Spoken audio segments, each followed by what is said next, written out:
নমস্কার বন্ধুরা, রুমা রান্নাঘরে চলে এসেছি। আজকে একটা রেসিপি করে দেখাচ্ছি, বিট ভাজা।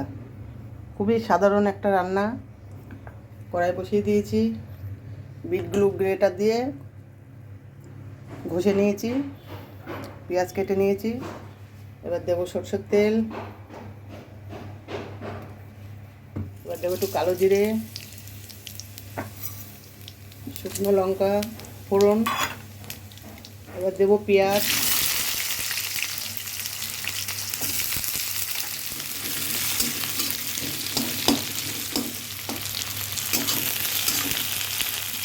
পেঁয়াজটা ভাজা ভাজা হয়েছে, দুটো কাঁচা লঙ্কা কুচিয়ে দিয়েছি।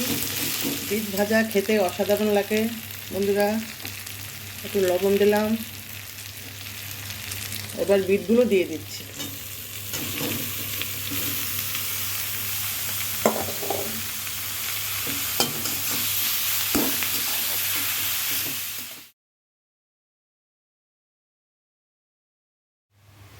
এবার দেবো হলুদ গুঁড়ো,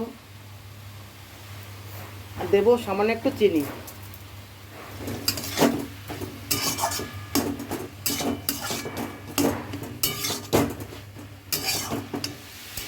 বিট ভাজাটা আমার হয়ে গেছে।